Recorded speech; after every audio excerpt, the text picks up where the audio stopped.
A little background on Clyde Barrow. There's been a lot written about Clyde and Bonnie, but a lot of it's wrong. There's a couple good books out there, and the rest generally go use sources that are very unreliable. But a little quick background on Clyde Barrow. He was the fifth child of 7. They were born to two sharecroppers named Henry and Clyde Barrow. Now this is back in the turn of the century.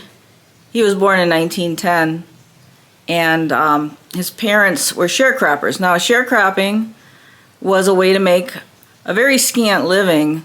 You rented the land, either you paid money to rent a few acres, or you could give part of the crop that you raised to the person who owned the land. Now, it was a scraping by life, but his father really didn't like to work for anybody else. So his father wanted to be his own boss. So you just got by with a few acres, and you really didn't need that many acres.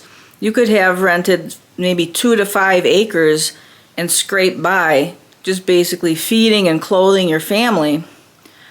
But when World War I came along, the whole farm agricultural areas of Europe were disrupted with the fighting, and therefore crops that were textile crops like flax and cotton were not being grown, and the price of cotton that was grown in the United States went up really high. And because of this, the landowners down in Texas and other places started plowing up more land or converting more fields to growing cotton because the price was high. But once World War I ended, the cotton prices dropped because now Europe was producing cotton again, and there was too much cotton on the market. So we have all this cotton being grown in the United States, and it was practically worthless. It took more money to grow the crop than you got for the crop. So you had all these sharecroppers that could not make a living anymore. And they started streaming into cities like Dallas. And they basically were homeless people. They came in with a wagon, a horse. They came in and they set up tents or little shacks. And in Dallas, the city was a cosmopolitan city, but across the Trinity River was where the homeless people set up, and that was called West Dallas, and it really wasn't part of Dallas at the time. But you had all these homeless sharecroppers that were living there. Clyde Barrow's oldest brother and his 2 older sisters had already come to Dallas. They said, forget it, we're not going to be doing farming. And they came to Dallas, and the oldest brother learned to be an auto mechanic, and the sisters, both of them, learned to be beauticians. So, there was opportunity to train in something that you could make a living at. This is now the 1920s, before the Depression. Now, Clyde's second oldest brother, his name was Marvin, he told his parents that he's going to Dallas too, and he's going to learn to be an auto mechanic, just like his older brother. Well, when Marvin came to Dallas, Marvin didn't like working. He was lazy, okay? I'm giving some of this as my opinion, but the kid was lazy, all right? He wanted to have a good time, he wanted to have girlfriends, and he didn't want to work. Now, Marvin had a nickname. His name was Buck. So Buck Barrow came to Dallas, and instead of learning a trade or the auto mechanic business, he fell in with some guys that seemed to always have a lot of money and never worked. And what they were doing was either stealing, burglarizing businesses at night, or they were stealing cars, taking them up to Oklahoma where they could fence them. And you could make as much money stealing one car as you could make in a whole month of working at a job, a legitimate job. So here's Buck. He likes to gamble, he likes to go out with the girls, and he's in Dallas. Now, the family moved to Dallas soon after that. Clyde Barrow first lived on a farm with some relatives, And then when he came to Dallas, he lived with one of his sisters, his sister Nell, and her husband. But he had some bad influences going on. And, people blame it on the Depression, but this was his own choice. Okay, it was his choice to start committing crimes. Now, he dropped out of high school, as many kids did back then, because you could just get a job and earn some money. It wasn't big money, but it was a decent job. In fact, he went through several jobs, and now we're talking about Clyde. Even he was a trained glazier at a glass factory. Okay, and these were full-time jobs.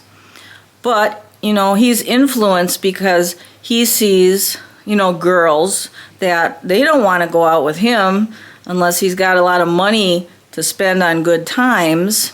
That's the first thing. Temptation, I should say, to try to get more money. The second temptation is he'd see all these things in store windows. He wanted to wear fancy clothes like you saw in the movies. He'd go to the movies, you see these gangster films. This is the silent era yet. You'd see these people wearing fancy clothes and suits and silk ties. And he wanted that for himself too. So now he's influenced by, like many poor children from poor families, what they're seeing in the movies. That's the second temptation. The third temptation was his brother Buck. And Buck knew friends, and Clyde Barrow had some friends that never worked, and they always seemed to have a lot of money. So he's working a full-time job, and he decides, and this is his own decision, that he's going to supplement his income by burglary and stealing cars. Okay, so he got into that.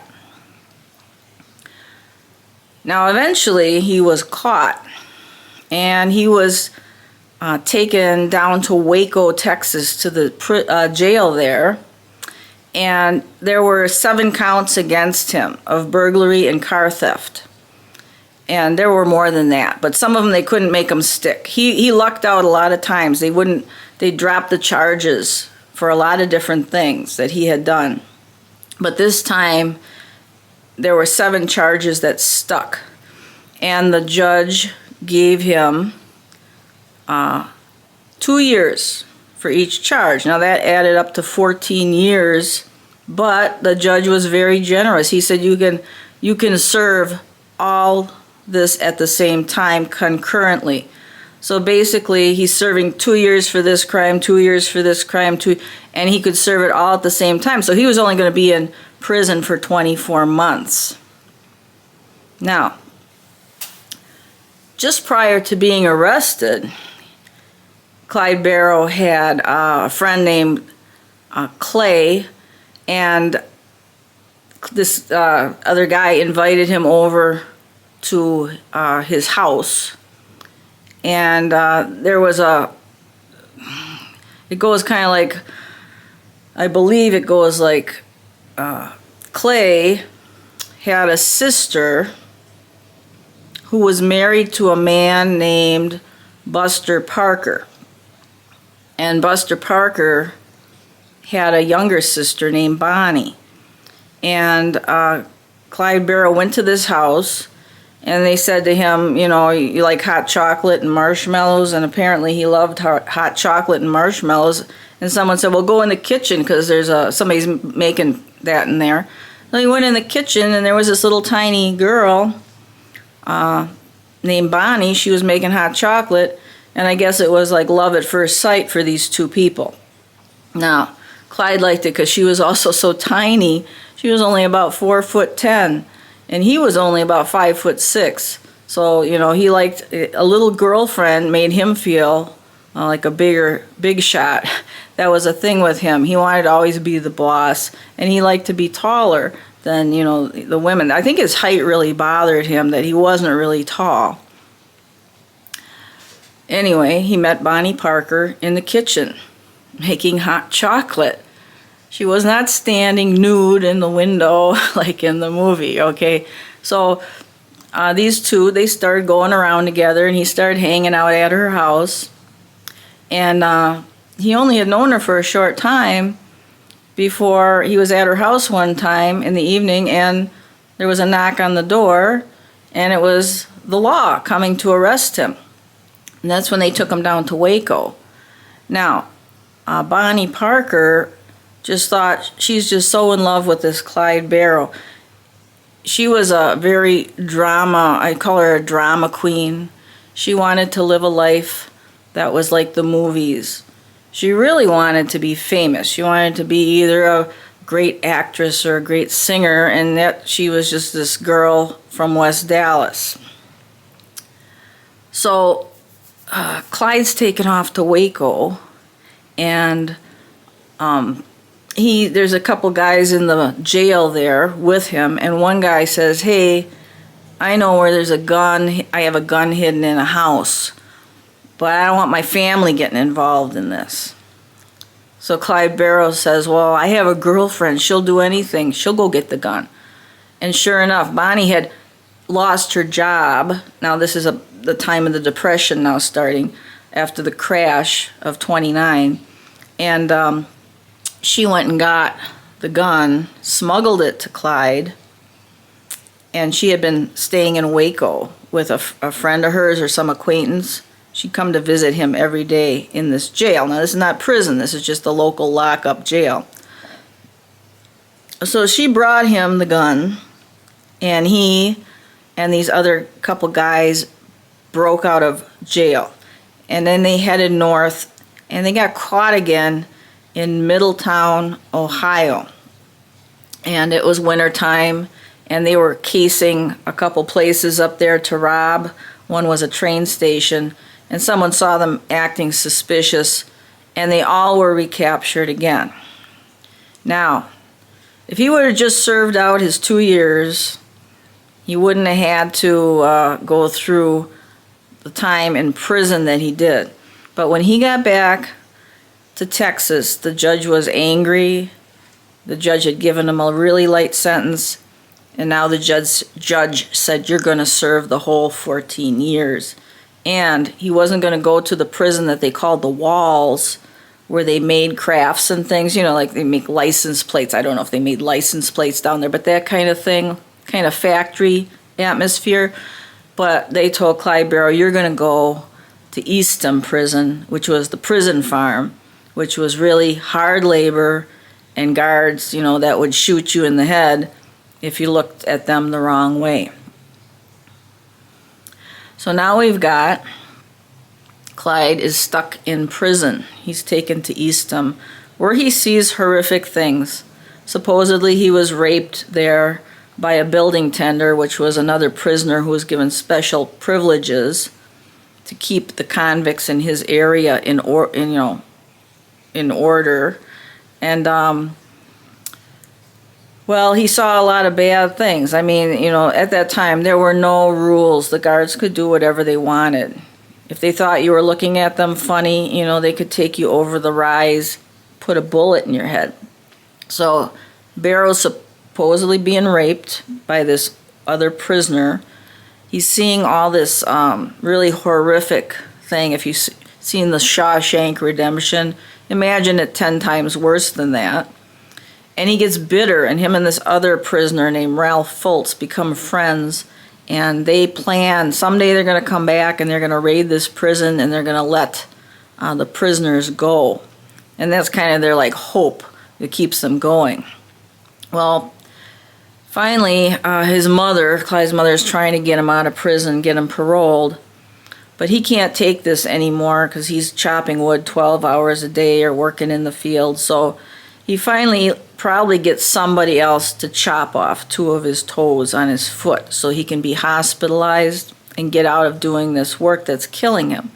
Because he was a scrawny little kid, and just the kind of person in a prison that, stronger guys could pick on. So he has either he cut off his toes or somebody else cut off the toes for him, but right after that he got paroled. And he came out and he tried, supposedly, again, this is based on his family, but he did get a full-time job back again, even one of his jobs that he had before. I believe, in the glass factory, which shows that the boss and the people at the company must have really liked him and he must have been a good worker. So he tried to go straight, but he was being picked up all the time for, suspicion or questioning, and you expect that because when something happens and some place is robbed, they're going to round up the people that are the usual suspects, right? So he'd get picked up, and then he'd lose his job because they're saying, hey, you can't keep getting picked up by the cops. We need somebody here working, And so he'd go from one job to another, and he'd get fired because he was late coming in because he had been at the police station, or the cops pulled him out of work during the middle of the day. So he's all bitter, and this is the thing. He's walking around with a chip on his shoulder. It's the law's fault, it's everybody's fault, except it's not his own fault. And in this case, he had a mother who was one of these mothers who would be nowadays come into the school and blame the teachers and principal and everybody else for what their kid was doing wrong. So here's Barrow, and he finally loses another job, and he tells his family, he says, I am not going to work anymore. I'm going to be a outlaw like Jesse James. And Jesse James was one of his heroes. And that's how it all started. Now he's going to go on a crime spree. He's going to live as an outlaw. He's going to be robbing. And who do you think's going to be clinging to him and going along with him? Of course, his girlfriend, Bonnie Parker. So there's a little background on how Clyde Barrow got into trouble. And, these books are too nice. They say, oh, it was the Depression and all this. You know what? There were a lot of people that were scraping by during the Depression, but they did not get involved in crime.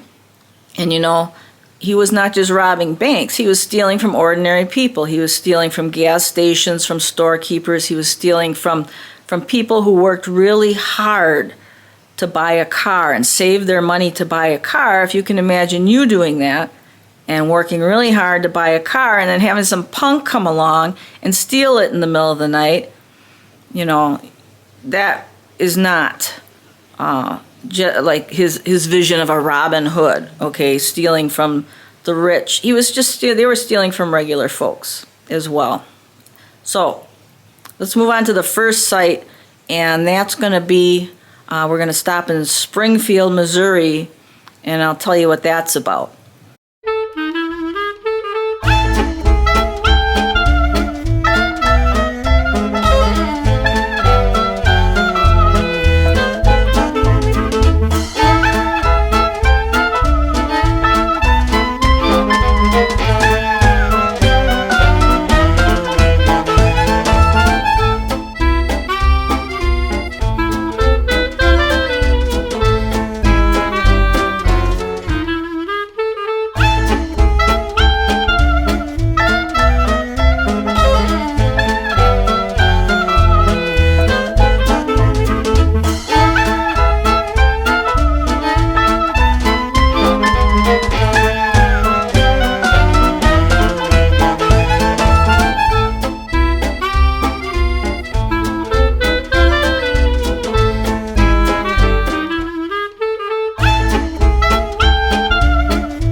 Where Clyde Barrow took a motorcycle cop hostage, right here where our car is sitting, right across the Benton Street Viaduct in Springfield, Missouri.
jewelry that was found left behind in the Joplin apartment.